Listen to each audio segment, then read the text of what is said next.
Smiling together, 100 members. Or it'll be like in June. We'll still be smiling. Okay. I want to thank everyone for being here, and a special thanks to Senators Murray, Wyden, and Whitehouse for joining us. They're three chairs of three incredibly important committees to deliver for the American people.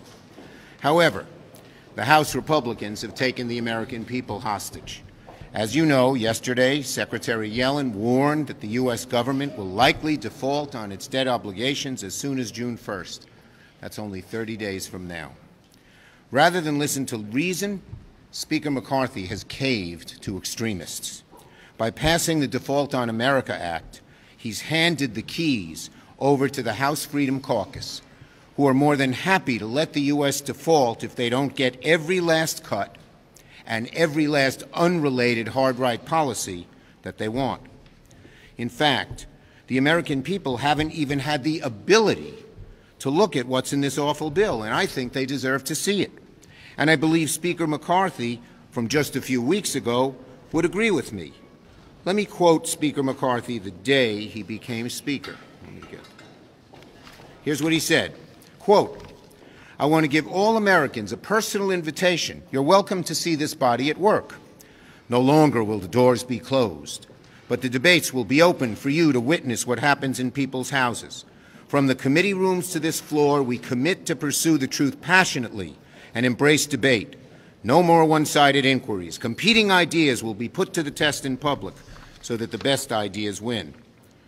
Well, Mr. Speaker, I agree. You didn't do it, but that's what I am setting out to do here in the Senate. This bill was written and amended in the dead of night, behind closed doors, with a pen in the MAGA Republican hands. So starting this week, we will be doing what the House didn't do, showing the American people what this bill is made of. If Republicans refuse to level with the American people about their bill, Senate Democrats are more than happy to do it. We'll show the American people how Republicans' Default on America Act will decimate federal law enforcement in this country, erasing nearly 30,000 law enforcement jobs and leaving border security hanging out to dry. They'll see how the DOA is a direct assault on families, slashing child care, cutting Pell Grants, and gutting vital programs like Meals on Wheels. Americans will also see how this is a handout for big corporations and the ultra-rich with their tax giveaways, while leaving the rest of American families out in the dust. So this week will be the very first legislative hearing in either House that actually looks at what the Default on America Act does. If Republicans want to sell their awful agenda to the American people, they're welcome to do so in debates about the budget. As Democrats expose the Default on America bill for what it is, our position remains the same. Both parties should pass a clean bill to avoid default together before we hit the critical upcoming June 1st deadline. As one House Freedom Caucus member said plainly, Speaker McCarthy cannot get to 218 votes with changes to this deal. Let me quote that again. Speaker McCarthy, according to a House Freedom Caucus member, and every one of them has a lot of power, said Speaker McCarthy, quote, cannot get to 218 with changes to this deal. There are likely two options left for McCarthy. Either Republicans cause a first-ever default on the national debt or go for their awful bill. There's a better alternative. We pass a bipartisan clean bill to protect the full faith and credit of the U.S. As Americans will see through these hearings, the DOA would tear at the fabric of American society, imposing dramatic cuts to public security, the cruel abandonment of veterans, terrible job loss, blocking access to health care, and brutal attacks on working families. Senate Democrats won't let that happen. Not now, not ever. Senator Murray.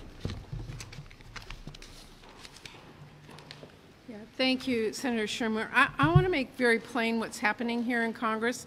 The Secretary of Treasury wrote to Congress yesterday, and she told us that if House Republicans continue to refuse to pay the nation's bills, then we may see a default on our debt as early as June 1st.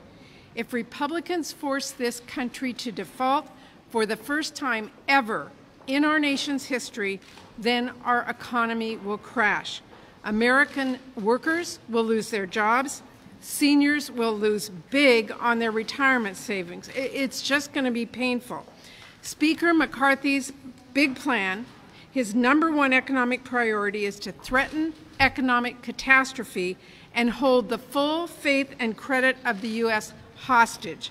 And in exchange, they want us to pass their Default on American Act so they can cut essential government services that we all rely on. They're going to slash funding for our veterans, make our country less safe, and surrender our economic competitiveness to China. House Republicans do not want to pay our nation's bills like we have done on a bipartisan basis so many times before, unless they can take a chainsaw to our economy with draconian cuts that will kill nearly 800,000 jobs and send us careening into a recession. I want to take a moment to make clear to the American people, if you think this bill wouldn't affect you, you are wrong. Maybe your family never needed SNAP benefits like mine did when I was growing up, but this proposal is a disaster for everyone. The MAGA Republican Default on American Act would slash vital funding that keeps our planes in the sky, our trains on the rails, and our food and medicine safe.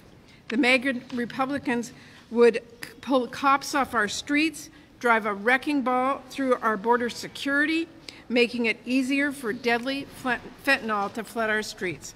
And if that weren't bad enough, House Republicans want spending caps that will lock in even more cuts due to inflation for the next decade. That is 10 years of China and our competitors investing in their economies, growing stronger, and gaining ground, while House Republicans tie our hands and force us to fall further and further behind. A lost decade for America. That is what MAGA Republicans are proposing. This is so backwards. China is not debating right now whether to wreck their credit or tank their economy. So why are House Republicans? Why do they want to threaten economic catastrophe and put us behind? House Republicans need to understand that holding the majority means they need to actually govern. It is past time to get serious about working with Democrats to simply pay our nation's bills and avoid a catastrophic default as soon as possible.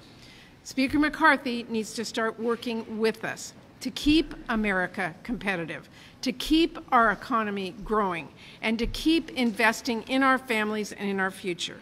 Here in the Senate, we are hard at work on bipartisan spending bills to move our country forward, not back. That's what we should all be focused on right now. Thank you. Senator White. Thank you, Leader Schumer. And everybody understands that in a divided Congress, there will be disagreement and debates on economics, but there cannot be any debate that risks default for our country. The fact is that House Republicans are not offering a good faith proposal. That's because they give a free pass to billionaires and hammer Meals on Wheels. The fact is, there have been House Republicans, you saw it all over the press over the weekend, openly admitting that they'll never support anything less than the ransom note that they passed last week. So this is all about holding our economy hostage to extract ideological trophies that cut clean energy, that surrender on the climate crisis and affordable health care, and enrich so many of their powerful allies. Wasn't any great feat for the Speaker to get this through the House. It was literally a competition among his far-right members to craft the worst piece of legislation possible to send to the Senate. The fact is the Speaker of the House is in a much weaker position within his own conference than John Boehner was 12 years ago. And that's something that ought to concern all Americans who want sensible, good government, the way we did over the Trump administration and said we're going to come together and pay our bills. The fact is the clear path to protecting our country and the millions of jobs Republicans are putting in danger is right in front of us. It is a clean bill to avoid default.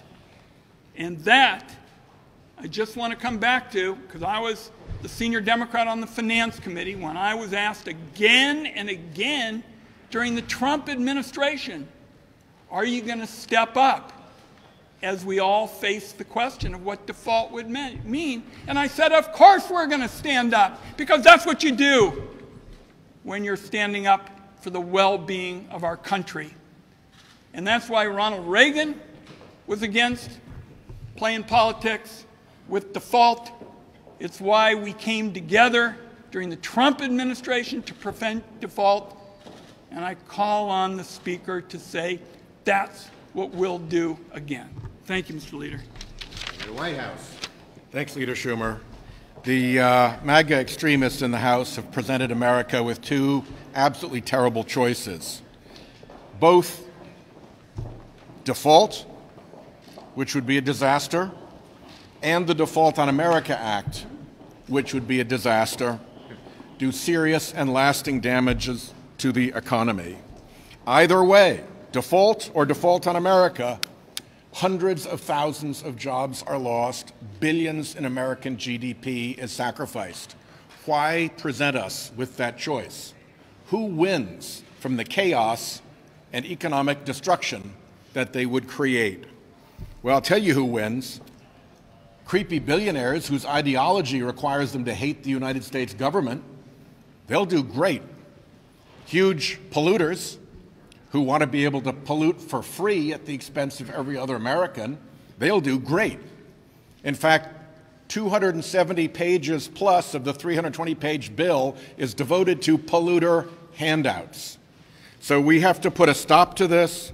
They have to threaten this way because they know Americans hate what they're trying to sell. So we have to stand firm. I look forward to the President explaining in the meeting to the Speaker directly the harm that he proposes to cause, and I hope it'll cause cooler heads to prevail. Questions? Leader Schumer. Yes. Will you put the Republican bill on the floor and allow your caucus and Republicans to vote up or down on it, and will you do the same with the clean debt ceiling? Well, as you know, I Rule 14'd a clean debt ceiling package. It goes till December 31st, 2024. That's what Democrats believe in. We're going to wait till our meeting on the 9th, and then we'll make a determination.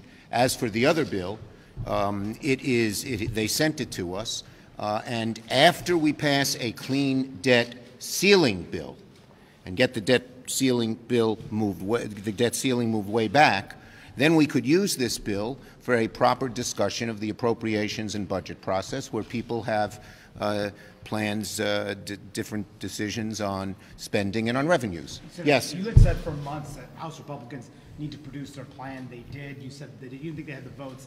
They had the votes. You probably don't have 60 votes for a clean debt ceiling increase. So isn't it incumbent upon you and the White House to negotiate a deal with spending cuts to raise the debt ceiling? These cuts, as we have pointed out, as our hearings will, are so draconian. The American people don't want them, and we cannot. These are not even cuts. And this is not a plan. This is a hard right-wing wish list that everyone knows has no chance of passing and puts the American people in. McCarthy's giving two choices, given his hard right and how he's caved into them. Either a plan that defaults on the debt or a plan that defaults on American families in a very, very severe way. Yes, yes, yes. Is a short-term extension of the debt limit going to be necessary at a certain point? We should not kick the can down the road. I believe we should go for the full 2-year extension that I Rule 14'd. Leader Schumer, what's your view on this online child Protection Act for digital things here. Senator Blackburn, Senator Blumenthal, would you consider that bill? Should it be put Yeah, on? I believe we need some kind of child protections in an online bill. Yes. Just to follow up on Manu's question on any middle ground, are there any cuts that you would even be comfortable putting on the table to get to a middle ground? There's obviously a time to talk about that. It's not as hostage-taking with the debt ceiling. It comes afterwards when we talk about the budget and appropriations process. That's how it's been done the last 3 times under President Trump, even when the Republicans had complete control, under President Trump again when it was divided, and under President Biden. So the time to discuss those cuts is not hostage-taking with the debt ceiling. That is too dangerous. The time to discuss it is afterwards, as we usually do in the budget and appropriations process. Yes. Do you think there's merit to the theory that the 14th Amendment supersedes the statutory debt limit? Look, the way to go is a clean debt ceiling extension, and that's the direction we want to go in. Thank you.